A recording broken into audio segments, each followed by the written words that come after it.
Salut tout le monde et bienvenue sur Impression Sportive, votre chaîne YouTube consacrée au sport. J'espère que vous êtes en forme olympique et que vous êtes prêts pour l'Open d'Australie 2023 de tennis qui débute déjà ce lundi.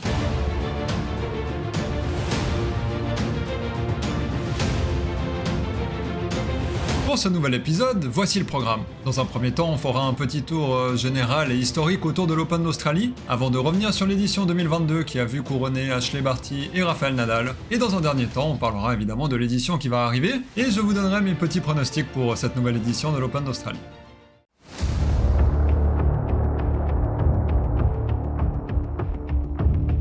En tennis, l'Open d'Australie est le premier tournoi dit du Grand Chelem de l'année. L'appellation Grand Chelem désigne le type de tournoi le plus prestigieux qui existe en tennis. Ces tournois du Grand Chelem sont au nombre de 4 et l'Open d'Australie est le premier de l'année étant donné qu'il se déroule chaque année en janvier. Au-delà de leur prestige, ces tournois sont également les plus difficiles à gagner sur le circuit, étant donné que tous les meilleurs joueurs et joueuses du monde y participent, 128 pour les tournois masculins et féminins, et qu'il faut donc gagner 7 rencontres d'affilée pour obtenir le Graal. Ces tournois se déroulent sur 2 semaines, les seuls sur le circuit professionnel, étant donné que les autres généralement se déroulent sur 1 semaine, et chez les hommes, un match se déroule en 5 sets gagnants, alors que chez les femmes, un match se déroule en 3 sets gagnants. Voilà, après avoir fait un petit tour d'horizon sur ce qu'est un tournoi du Grand Chelem, on va maintenant se plonger sur l'Open d'Australie et notamment sur son histoire qui est passionnante. L'Open d'Australie tient d'ailleurs probablement sa légende de par son histoire, vieille de plus de 100 ans. En effet, le tournoi a connu sa première édition déjà en 1905 à Melbourne, dans un club de cricket. La première édition féminine, elle de son côté, aura lieu quelques années plus tard en 1922. Et donc logiquement, étant donné que voilà, le tournoi se déroulait dans un club de cricket, les premières éditions de l'Open d'Australie se déroulaient donc sur gazon. Et cela a été le cas jusqu'en 1987, puisque dès 1988, le tournoi a fait sa mue pour dorénavant jouer sur une surface synthétique en dur. Jusque dans les années 1970, le tournoi pouvait presque s'apparenter à une sorte de championnat national, de par le fait que forcément le tournoi était très éloigné géographiquement du reste du monde. En effet, jusque dans les années 20-30, il fallait plus de 40 jours pour pouvoir aller en Australie. Donc bon, c'est bien sympa de jouer au tennis, mais 40 jours aller, 40 jours retour, presque 3 mois pour pouvoir potentiellement aller se faire retourner par un Australien en 1h30, je pense que le calcul était vite fait. Et au-delà du fait que le tournoi du coup était presque réservé aux joueurs australiens et néo-zélandais, finalement c'était un tournoi amateur. Jusque dans les années 70, et précisément en 1969, le tournoi était interdit aux professionnels, et bien évidemment, depuis cette date-là, le tournoi a pris une toute autre envergure, et les meilleurs joueurs et joueuses du monde ont commencé à se réunir en Australie en début d'année pour pouvoir se disputer le premier Grand Chelem de l'année. Une des spécificités de l'Open d'Australie, c'est évidemment que il se joue en Australie, comme son nom l'indique. En Australie, au mois de janvier, le thermomètre monte très très haut, parfois jusqu'à 40-45 degrés, et la chaleur est clairement une composante avec laquelle les joueuses et les joueurs doivent évidemment s'acclimater dans un tournoi qui est considéré comme forcément un des tournois les plus exigeants physiquement de l'année. Certaines légendes de ce sport se sont forgées sur le court central de Melbourne Park, à commencer par l'iconique Rod Laver, le joueur australien. Actif dans les années 1960-1970, jusqu'en 1979 pour être exact, le génial australien est considéré comme l'un des plus grands tennisman de l'histoire, et est simplement un des pionniers de son sport. Sur son sol australien, il aura remporté le tournoi à 6 reprises, et c'est sur ce court central qu'il aura débuté, notamment, son grand chelem calendaire de 1969, à savoir la prouesse de remporter les 4 tournois du Grand Chelem la même année, l'Open d'Australie, Roland Garros, Wimbledon et l'US Open. Si l'on revient dans l'histoire un petit peu plus récente, on est bien obligé de mentionner Novak Djokovic, le véritable maître de ce court central qui a remporté l'Open d'Australie à 9 reprises, un record évidemment, alors que chez les femmes, le record est détenu par Serena Williams, la géniale américaine, qui s'est imposée à 7 reprises à l'Open d'Australie.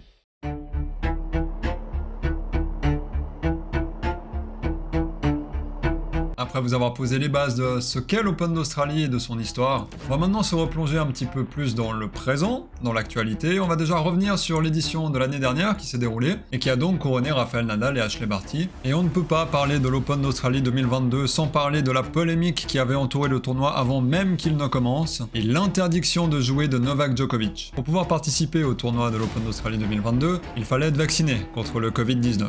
Novak Djokovic, alors numéro 1 mondial, avait refusé de se faire vacciner vacciné contre la maladie, mais il avait tout de même obtenu une exemption médicale pour pouvoir participer au tournoi. Cela avait évidemment créé un petit peu d'agitation pour le peuple australien qui subissait de grosses restrictions concernant le Covid-19 et qui se sentait forcément un petit peu lésé qu'une exemption pareille puisse être donnée à un joueur de tennis. C'est là que l'histoire avait pris une toute autre tournure. En effet, Djokovic, quand il est arrivé en Australie, il a été placé dans un centre de rétention pour migrants parce que son visa avait été annulé car il n'était pas capable de justifier son exemption médicale. Cela forcément a engendré un feuilleton judiciaire invraisemblable avec un grand nombre d'avocats qui ont présenté un dossier de plus de 35 pages pour faire valoir la validité de l'exemption médicale de Novak Djokovic, en affirmant notamment que le Serbe avait contracté le virus quelque temps avant son déplacement en Australie. Mais malgré toute leur volonté, les avocats n'ont pas réussi à convaincre les autorités australiennes qui ont rejeté donc cette exemption et Djokovic a, comme je le disais précédemment, été placé dans un centre de rétention pour migrants. Mais c'est pas fini, parce qu'après un nouvel appel, le juge a décidé de lever l'annulation du visa de Djokovic pour permettre donc aux Serbes de participer au tournoi. Malheureusement pour lui, entre-temps, il y a eu des nouvelles révélations qui planaient un doute sur Djokovic et notamment sur la date de son test positif et des images le montrant s'entraîner en Espagne à quelques jours du début de l'Open d'Australie, alors qu'il avait déclaré ne pas avoir voyagé depuis plus de 2 semaines. Et donc voilà, Novak Djokovic n'a pas pu participer au tournoi, un tournoi qu'il avait donc remporté à 9 reprises et dont il était à nouveau le favori. Il a donc été obligé de quitter le pays, et cela a mis fin à la polémique. Avec le forfait de Novak Djokovic, c'était évidemment toutes les cartes qui étaient redistribuées, et des nouveaux joueurs qui pouvaient prétendre au titre, avec des absents de marque encore, comme Roger Federer, Stan Wawrinka ou encore Casper Ruud. Certains joueurs comme Daniil Medvedev, Stefanos Tsitsipas ou encore Matteo Berrettini pouvaient donc bien mettre le nez à la fenêtre pour espérer remporter le titre. Aucun de ces joueurs ne parviendra à s'imposer, et c'est finalement Rafael Nadal qui remportera le titre, et remportera du même coup le 21e Grand Chelem de sa carrière, dépassant le record co-détenu avec Roger Federer et Novak Djokovic. Au terme d'une finale folle de plus de 5 heures de jeu durant laquelle Rafael Nadal sera revenu de 2-7-0 avant de s'imposer 3-2 face à Daniil Medvedev, l'Espagnol remporte donc son 21e titre et entre encore un petit peu plus dans la légende. Du côté du tournoi féminin, c'est Ashley Barty, alors numéro 1 mondial, qui s'imposera devant son public. L'Australienne disposera de Danielle Collins, qui participait à sa première finale en Grand Chelem, en 2-7, et remportera du même coup son 3e titre en Grand Chelem, après Roland Garros 2019 et Wimbledon 2021. Et surtout, elle deviendra la première Australienne à s'imposer à l'Open d'Australie depuis Chris O'Neill en 1978.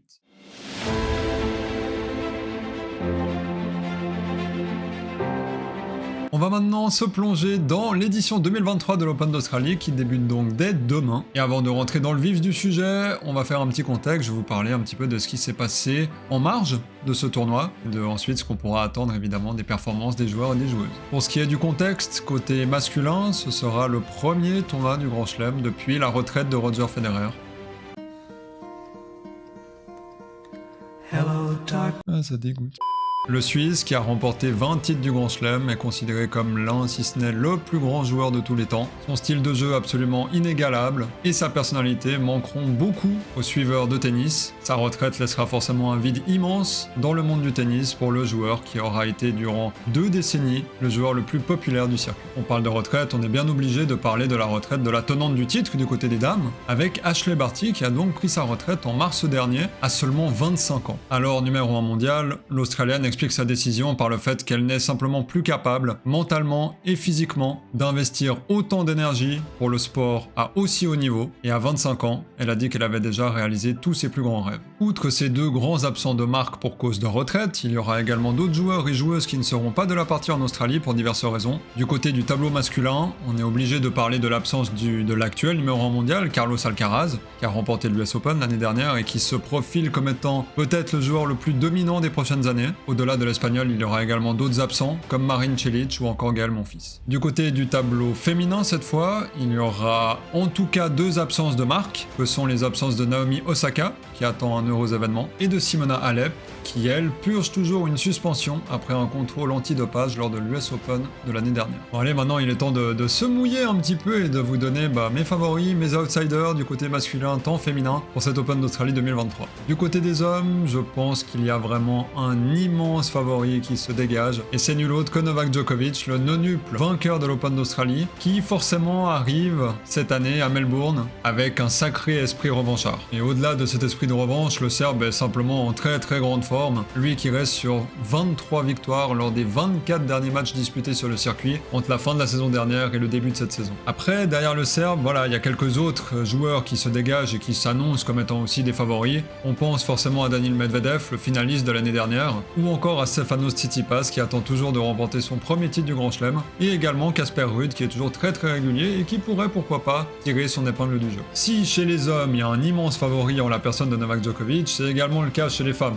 Il y a une immense favorite qui sera très très difficile d'aller chercher, et c'est la numéro 1 mondiale, Iga Swiatek, la polonaise. Âgée de 21 ans seulement, elle a déjà 3 titres du Grand Chelem à son palmarès. Derrière la polonaise qui semble absolument intouchable, je vois moi 2 autres favorites de ce tournoi, en la personne de Ons Jabeur, la tunisienne qui est actuellement numéro 2 mondiale, et de Caroline Garcia qui est très très en forme, la française, et qui a remporté le tournoi de Cincinnati et les finales de la WTA la saison dernière. Derrière ces favoris et ces favorites, il y a également des outsiders qui pourraient tirer leur épingle du jeu, voilà, qu'on n'attend pas forcément aller jusqu'au bout, mais qui pourraient peut-être créer une surprise. Du côté des hommes, il y a vraiment une nouvelle génération qui pousse de plus en plus, et on peut citer les Frances Tiafoe, Yannick Sinner, Holger Rune, le jeune danois, ou encore Taylor Fritz, l'américain. Mais moi de mon côté, je mettrais quand même une bonne pièce sur Félix Auger-Aliassime, le canadien, le jeune canadien, qui a fini la saison dernière en boulet de canon et qui aura forcément envie de se montrer de plus en plus. Et alors je risque peut-être de m'attirer un petit peu les foudres, mais je ne crois pas du tout en Rafael Nadal, l'Espagnol qui a 22 titres du Grand Chelem à son compteur, semble quand même être un petit peu en perte de vitesse, que ce soit en fin de saison dernière ou en début de cette saison 2023. Du coup je n'attends pas grand chose du recordman en Grand Chelem. Du côté des femmes, je pense qu'on va pouvoir suivre de très très près Aryna Sabalenka, Jessica Pegula ou encore Maria Sakkari, mais moi de mon côté je verrais assez bien Coco Gauff faire une très très belle performance. La jeune américaine de 18 ans prouve de plus en plus son grand potentiel et maintenant on l'attend vraiment tout en haut dans les grands chelems. Et voilà, juste avant de vous quitter, je vais encore vous parler des gros matchs qui vont avoir lieu dès le premier tour, des matchs que je vous conseille vraiment d'aller suivre. Et de manière générale, j'espère que je vous aurai donné envie d'aller suivre cet Open d'Australie. Si c'est le cas, n'hésitez pas à me laisser un petit pouce bleu sous la vidéo, de me laisser un commentaire et de vous abonner. Chez les hommes, dès le premier tour, il y aura de gros matchs. On pense notamment